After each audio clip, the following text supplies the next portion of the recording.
This is a super important topic that we've learned from the experience of almost 30 years of marriage, of understanding this one thing. And if we could just understand this one thing, man, relationships and marriages would be so much easier.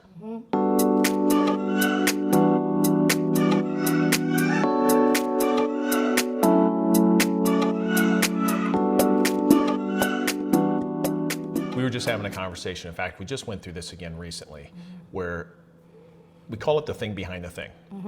And until we realized this, it really was something that creates tons of challenges in our marriage and a lot of arguments and a lot of frustration with each other because we just didn't really understand what was going on. And again, we call it the thing behind the thing. And we thought in our conversation, man, what a super important topic if we could share some of the challenges that we have been through in understanding what the thing behind the thing is or even means. It could be super beneficial to people, especially if it's young people who are maybe newly married or anything else. But we didn't discover it when we were newly married. This was just, within a few years, I think we discovered it, not too many years ago. It was, that new, you think? I feel like it wasn't 10 years ago or something. Was it 10 years ago? Okay. So, more recent, I guess. Okay. Later in our marriage, for sure. So, one of the most prevalent areas that I remember it in, and we discovered about ourselves in our marriage, was when we were starting our family. Well, we'd already started our family, but life was moving, and we were, I don't know what year we'd been married, but we'd been married a few years already. And as I started chasing the career, you were stay-home mom, so you took care of the home, you were the homemaker, took care of the girls, our 4 daughters, and everything else, and that was your role. And we agreed upon that. But I'm kind of an ambitious guy, and I was chasing success to get us out of the poverty hole that we were in because we had nothing, and we started out with a lot of pain, no money, no extra. It was hard times. Definitely hard. But what we found was this interesting thing where we would get into these little arguments, and I'd come home, and I'm coming home feeling like, man, I'm tired. I've put in, 12, 14, 16 hours sometimes a day in the office or whatever it is that I'm doing at work. And, I'm like, hey, I should come home, kick my feet up, and everything should be good. Yeah. But I'd come home to a wife who was a bit cranky, sassy, cranky, critical, maybe. And not that I didn't maybe bring some of that home too. Mine would have been based on being tired and fatigued and kind of wore out. But it would cause these fights. Yeah. You remember that? Oh yeah, because I remember, I'd be home with the kids all day long by myself. We didn't have 2 cars back then. We only had 1, so I couldn't just leave and go wherever I wanted. So it was hard, and you'd be gone so long because you were doing work, plus you were doing side jobs as well sometimes, just to make ends meet. And I just remember feeling, I guess, lonely and just, I wanted to talk to someone besides kids, and you're ready to just be done with your day. And so, it caused a lot of problems. Yeah, so I come home after working long hours, and I'm wore out, and I'm expecting a little love. Right. Not intimacy love, just love, like, hey, a big hug and stuff. And really, I'd come home to like this irritability that just kind of was there rubbing each other, or this tension that I'm like, why the heck? Where's this tension from, and why are you acting like this? And then you would have some kind of remark or something, and obviously when you do that, then I fire back, and then it comes both ways. And the next thing you know, we're at the last hour or two before bedtime, and we're mad at each other. Right. And it's we're frustrated, and it's no fun, and it's like a terrible way to end the day. Yeah, we had no idea then what was going on, because this happened for quite a while. We had issues like that where attitudes would come out and different things. And when I was pregnant, I remember dear Lord. Which we didn't know that till we figured that out. Which was it, 3rd kid? So for me, it was probably number 4. So every time you were pregnant, my goodness, the hormones would crazy. So I thought you were a little bit crazy. I thought you were a little bit crazy, and for me, I'm like, why are you behaving this way? And I guess because I was young. So here's a good point for the young dads or the guys who maybe on the first, second, if they're as slow as I was, they may be on their 4th kid before they realize it. Because it's frustrating, and you immediately, when you get that behavior of that kind of sarcasm or sassiness or whatever, you want to throw a wall up, and then you're in an argument. There's tension, and you're at each other, and you don't really understand. I'm like, what the heck just happened? And then it becomes like this pattern. So I know there was one layer of it like that when you were pregnant. Yeah. Yeah. So you would, when you were pregnant, things changed Oh gosh, yeah. significantly. And what do you remember? What was the epiphany that was like? What I can't remember what made us realize what was going on. Do you remember what it was? I think there was Did my doctor say something? my mom would say stuff, people would make hints, but I'm like, well, okay, so you're pregnant. That doesn't mean you can Right. be a jerk. Right. And that was kind of how it felt as the guy coming home. Yes. To where you're like, you feel like you're under attack and you want to come home and feel like, somebody appreciates you. Yeah. For working long They want you hours to and be everything there. else, and Yeah. now there are a lot of women I'm sure listening in right now as well that they work as well because Oh, yeah. most families do. But our arrangement was you were a homemaker, and when you were pregnant you were staying home. So we've been blessed to be able to make that work. It wasn't easy, Right. but we made it work. But when I would come home and then you have that, it just brings tension, and then it would go into day after day after Yeah. day after day, It was a lot. and it would be times where I just thought you were a jerk. Yeah. I'm like, why would you but- behave this way? What's your Yeah. problem? It's kind of, Oh, I know. kind of what it felt like. Yeah, and I had no idea either what was going. I knew I was being that way. I knew Yeah. I was just irritable all the time and on you for everything. So, Yeah. but I didn't know why. So what's funny is we discovered that's one layer. What? Right. It's not That's just really, one thing. so we're kind of off topic. That matters, obviously, Yeah. but we're a little There was bit a thing off behind topic the because that was a thing behind the thing Right. that we didn't realize, Yeah. which was hormones for you. And once you'd get past, once you would, have whichever child you were pregnant with, and those babies were birthed and everything was good, then Then I was back to normal. you started coming back to normal. Yeah, so it was this pattern, but it took me to like number It 4 took to a long realize. time, Yeah. But there are other areas, so there are some also with that same environment. So if there are other maybe folks who experience this, maybe they're both working, and I don't think it really matters whether you work or you're a homemaker or who plays what role, but what we discovered is, it wasn't that we were just having challenges with each other because we were just at tension. There was a thing behind the thing. Right. And what happens is you're always thinking of what's on the surface. Like, okay, why you attack me right Right. now?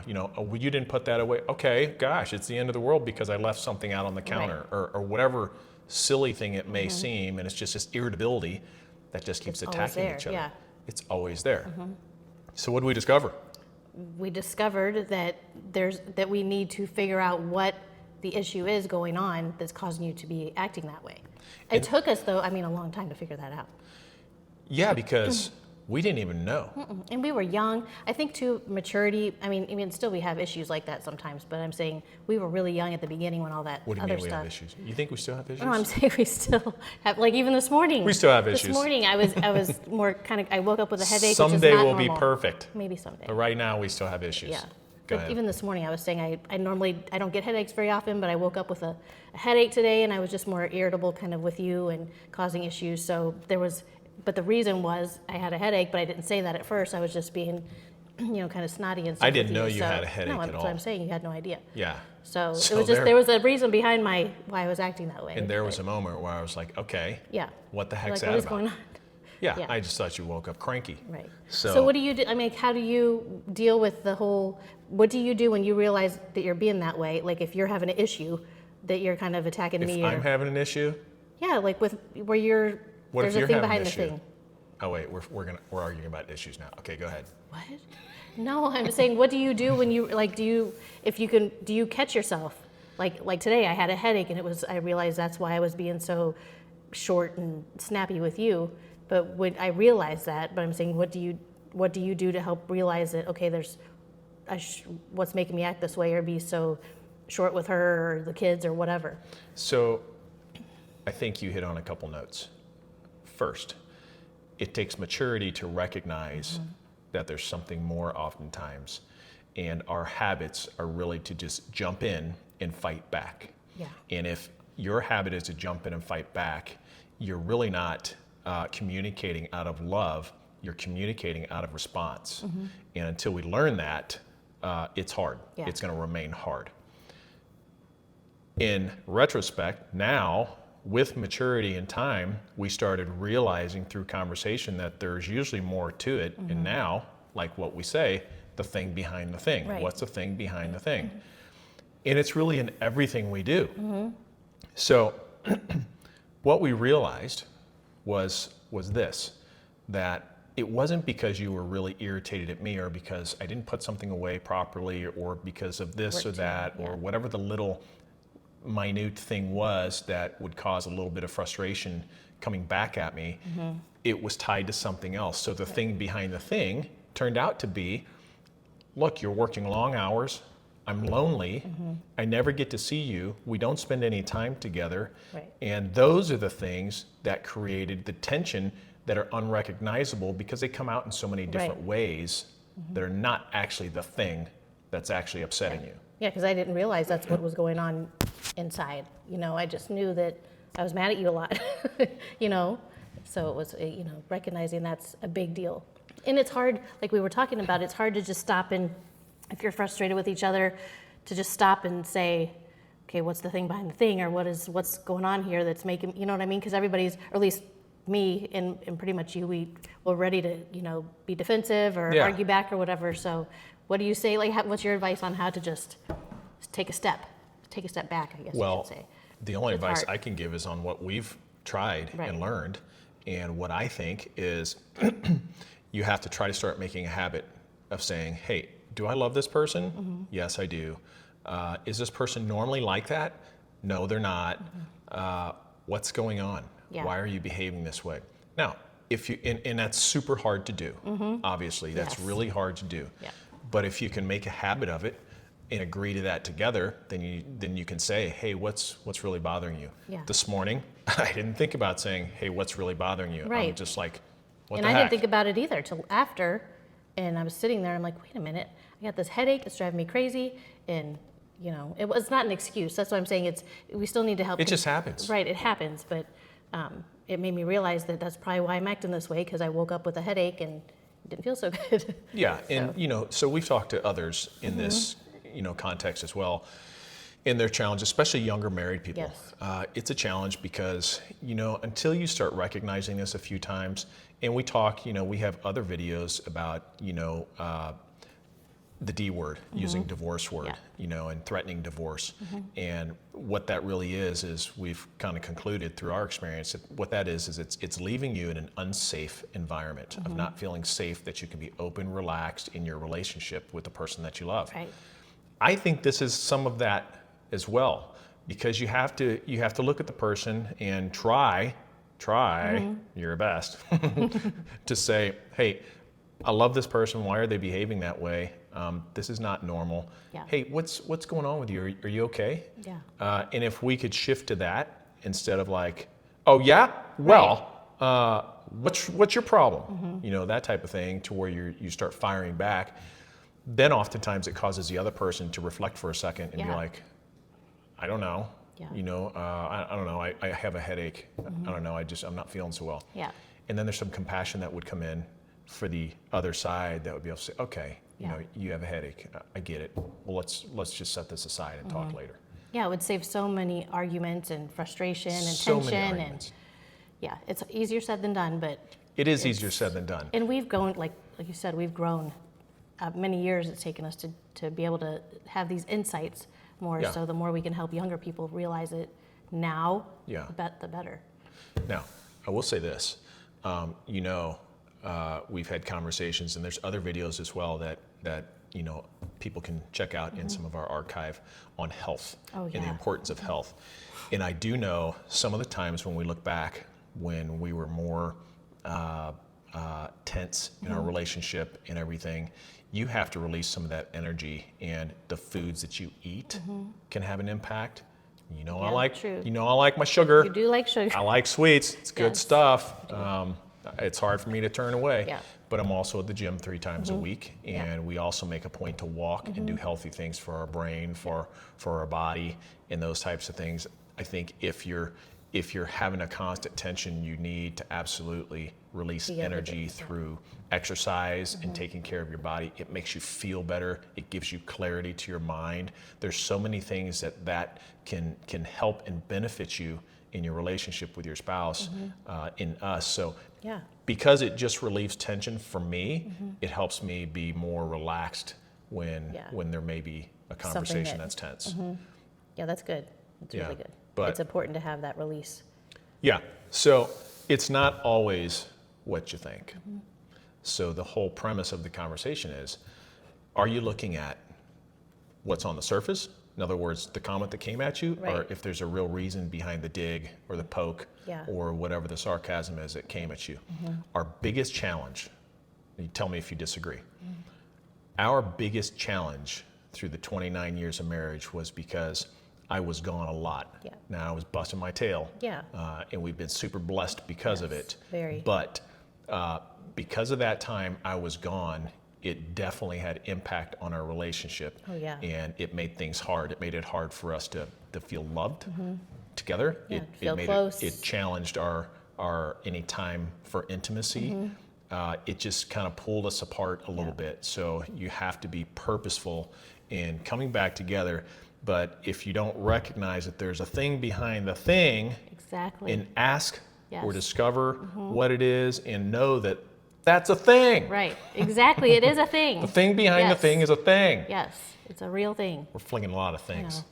That really has changed the way we communicate and how we look at each other with compassion instead of with anger, frustration, or just like keep firing back what's at your each other. problem? Yeah. And it goes from maybe an hour worth of frustration. It can settle down versus maybe days or whatever it may be.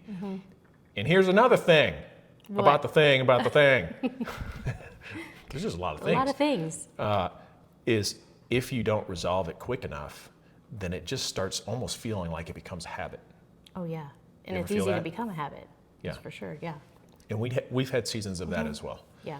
So yeah, that's one of our seasons of change. Yeah. So anyway, hey, I hope that you maybe extracted something out of this video, but if there's anything that we learned, it's this. Don't always take the tension and frustration from your spouse as them directly firing at you. Oftentimes, they've had something in their day or maybe something they're missing that really is the sign that they need from you. Ask the question. And if you can do that with love and say, hey, what's really going on here? Man, it can change everything. Change the tone of everything. Yeah. Yeah. Yeah. Absolutely. So that's good stuff. Yep. If I were to change one thing, it would be that I wish I could have learned that, I don't know, see, we're at 29 years, a couple more months, we're at 30. 30, yeah. Like 28 years ago or so. I know, right? Same. Yeah, there's Yeah. so much. Yeah. So, take the challenges and heartaches that we've had, and maybe if you haven't recognized this in your marriage or your relationship yet, this may be something that will help you. So always ask, is there a thing behind the thing?